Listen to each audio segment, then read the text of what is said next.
Doctor बाबा साहब अम्बेडकर ने 13 अक्टूबर 1935 में धर्म परिवर्तन की सार्वजनिक घोषणा करते हुए कहा था, दुर्भाग्य से मैं हिंदू समाज में एक अछूत के रूप में पैदा हुआ हूँ। यह मेरे वश की बात नहीं थी, लेकिन हिंदू समाज में बने रहने से इनकार करना मेरे नियंत्रण में है और मैं आपको आश्वासन देता हूँ कि मैं मरते समय हिंदू नहीं रहूंगा।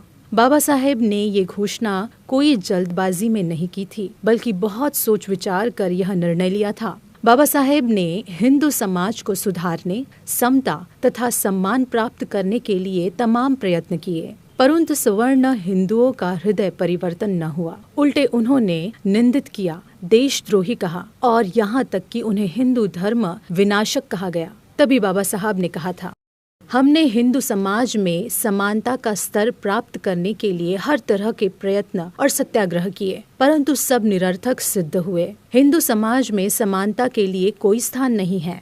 हिंदू समाज का यह भी कहना था कि मनुष्य धर्म के लिए है, जबकि बाबा साहेब का मानना था कि मनुष्य धर्म के लिए नहीं है, बल्कि धर्म मनुष्य के लिए होना चाहिए। बाबा साहेब ने कहा कि ऐसे धर्म का कोई मतलब नहीं जिसमें मनुष्यता का कुछ भी मूल्य नहीं। जो धर्म शिक्षा प्राप्त नहीं करने देता, नौकरी करने में बाधा पहुंचाता है, बात बात पर अपमानित करता है और यहाँ तक कि पानी तक नहीं मिलने देता, ऐसे धर्म में रहने का कोई मतलब नहीं।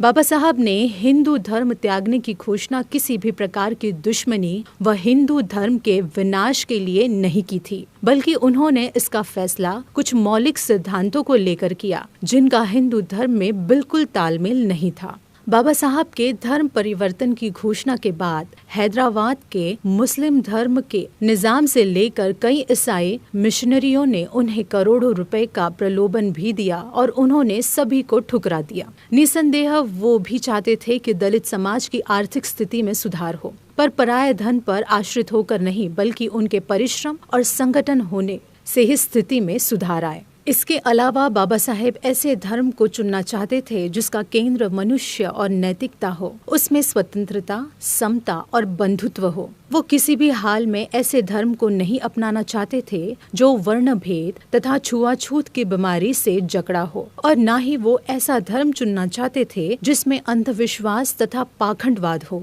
बाबा साहेब बौद्ध धर्म को पसंद करते थे, क्योंकि उसमें 3 सिद्धांतों का समन्वित रूप मिलता है जो किसी अन्य धर्म में नहीं मिलता।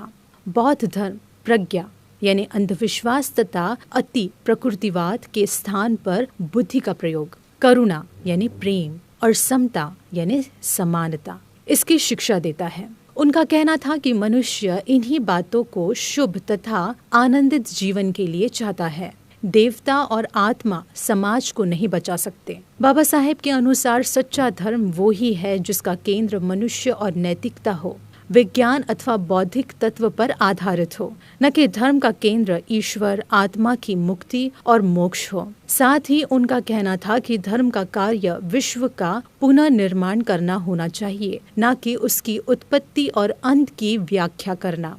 बाबा साहेब जनतांत्रिक समाज व्यवस्था के पक्षधर थे, क्योंकि उनका मानना था ऐसी स्थिति में धर्म मानव जीवन का मार्गदर्शक बन सकता है। ये सब बातें उन्हें एकमात्र बौद्ध धर्म में मिली। बाबा साहेब ने धर्म परिवर्तन की घोषणा करने के बाद 21 वर्ष तक का समय लेने के बाद बौद्ध धर्म स्वीकार किया। इस बीच बाबा साहब ने सभी धर्मों का गहन अध्ययन भी किया। बाबा साहेब के द्वारा इतना लंबा समय लेने का मुख्य कारण यह भी था कि वो चाहते थे कि जिस समय वो धर्म परिवर्तन करे, उनके साथ ज्यादा से ज्यादा उनके अनुयायी धर्मांतरण करे। बाबा साहेब के धर्म परिवर्तन का उद्देश्य बहुजन समाज सुसंगठित करना भी था, जो कि तमाम जातियों में बिखरा हुआ है। उन्होंने जरूर सोचा होगा कि बहुजनों का खुद का एक धर्म व संस्कृति हो, क्योंकि उन्होंने भलीभांति अनुभव कर लिया था कि हिंदू धर्म में रहते हुए बहुजन समाज की उन्नति संभव नहीं। इसलिए उन्होंने बौद्ध धर्म का मार्ग दिखाया। बाबा साहेब ने 1935 में एवला कॉन्फ्रेंस में जब धर्म परिवर्तन की घोषणा की थी, तब सारे हिंदुओं ने जबरदस्त विरोध किया। यहाँ तक कि कांग्रेस के पिट्ठू जगजीवन राम जैसे हरिजनों ने भी जगह जगह जाकर धर्म परिवर्तन के विरोध में सभाएं संबोधित की थी। इन लोगों ने बाबा साहेब को धर्म परिवर्तन न करने के लिए खूब जोर दिया, पर बाबा साहेब का यह अटल फैसला था। उन्होंने किसी की परवाह किए बगैर 23 सितंबर 1956 को अपनी बौद्ध धर्म अपनाने की तिथि की घोषणा की। इस घोषणा के बाद हिंदुओं व आर्य समाजियों में तहलका मच गया। बाबा साहेब 12 नवंबर 1956 को नागपुर पहुंचे। तभी से देश भर से उनके अनुयायियों के आने का सिलसिला जारी हो गया। बहुत से स्त्री पुरुष बच्चे जिनके पास पैसे नहीं थे, वो मीलों पैदल चलकर आए। कुछ लोग अपनी चीजों को बेचकर रेलगाड़ियों व मोटर गाड़ियों से पधारे। ये सब अपनी हृदय सम्राट बाबा साहेब के साथ हिंदू धर्म से मुक्ति पाने के लिए आ रहे थे। 13 अक्टूबर 1956 को बाबा साहेब ने पत्रकार भेंट वार्ता की। इस दौरान कहा कि वो हीनयान या महायान बौद्ध धर्म को नहीं अपनाएंगे, क्योंकि उसमें अंधविश्वास और कुरीतियां आ गई हैं।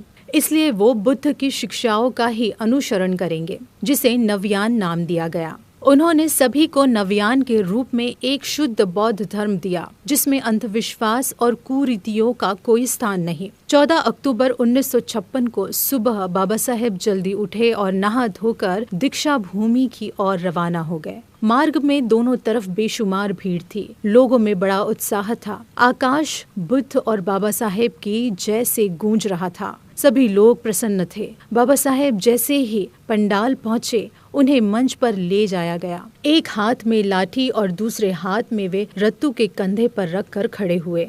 वहां एकत्र जन समूह ने उनका तालियों की गगनभेदी गड़गड़ाहट से स्वागत किया। मंच पर विराजमान 83 वर्षीय महास्तवीर चंद्रमणि ने उन्हें धम्म दीक्षा दी। उसके बाद बौद्ध धर्म स्वीकार करने की घोषणा की गई। आकाश बाबा साहेब और बुद्ध के नारों से गूंज उठा। तब बाबा साहब ने उद्घोषणा की, अपने पुराने धर्म को त्याग कर जो असमानता और दमन पर आधारित है, मैं आज पुनः जन्मा हूँ। अवतारवाद में मेरा कोई विश्वास नहीं और यह कहना गलत एवं शरारत पूर्ण है कि बुद्ध विष्णु के अवतार थे। मैं अब किसी हिंदू देवी देवता का पुजारी नहीं हूँ। मैं श्राद्ध की क्रिया नहीं करूँगा। मैं बुद्ध के अष्टांग मार्ग का पूर्णतः अनुसरण करूँगा। बौद्ध धर्म एक सच्चा धर्म है और मैं अपने जीवन को ज्ञान, सम्यक मार्ग तथा दया के सिद्धांतों के साथ संचालित करूँगा। बाबा साहब ने इसी के साथ बुद्ध के मूल विचारों का सरलीकरण करके 22 प्रतिज्ञाओं के रूप में प्रस्तुत किया, जिसका एकत्र जन समूह ने स्वागत किया। उसके बाद बाबा साहेब ने वहां आए लाखों लोगों को बौद्ध बनाया। 3 दिन में लगभग 14 लाख लोगों का बौद्ध धर्म ग्रहण करवाकर बाबा साहेब ने इतिहास रच डाला।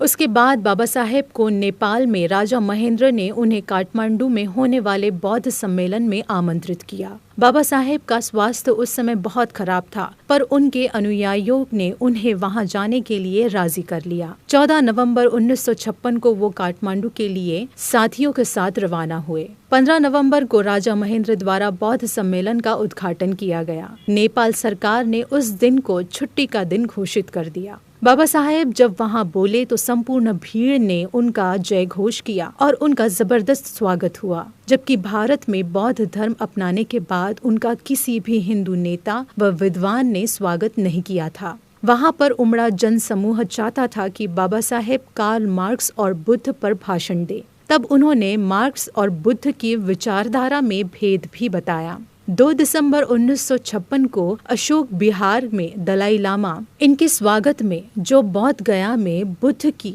2500वीं जयंती में पधारे थे। इस आयोजन में भी बाबा साहब ने भाग लिया। 4 दिसंबर को बाबा साहब राज्यसभा में भी गए।